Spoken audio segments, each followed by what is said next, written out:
గిది పాపం నిన్న ఈ తమ్ముడు పని కట్టుకొని పంపి మా ఊరు గురించి చెప్పానా, ఇక మా ఊరు పరిస్థితి గిట్లున్నది అన్నాడు. ఎక్కడ ఇది? సూర్యాపేట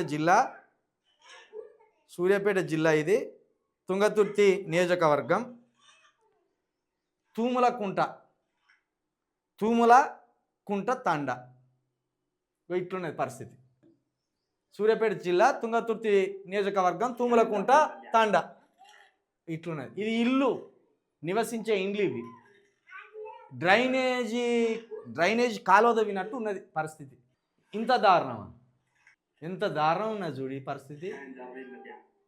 అసలే చలికాలం, దోమలు, పురుగులు,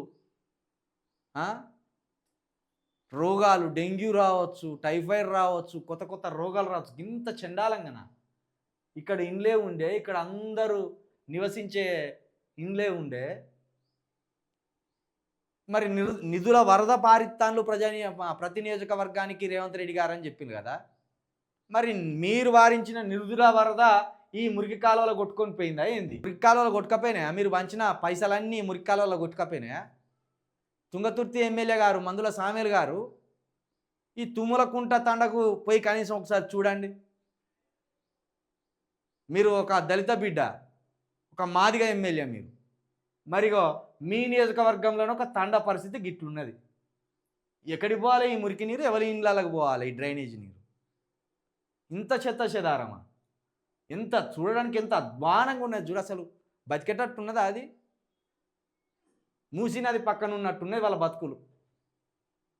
మూసినదే పారుతుందేమో అనుకునేటట్టున్నది వాళ్ళ బతుకులు. జర చూడండి మందుల సామేల్ గారు, మరి మీ నియోజకవర్గానికి రేవంత్ రెడ్డి గారు నిధుల వరద ఇచ్చిందని చెప్పిండు. మరి ఆ నిధుల వరద ఏమైంది? మీరు మింగిండ్లా, లేకపోతే ఈ మురికాల్లో కొట్టుకొని పోయిందా? ఏదోటి చేయిర్రి ఆ తండాకు.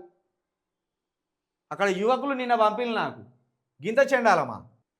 ఇంత చెండాలం ఉంటుంది అది.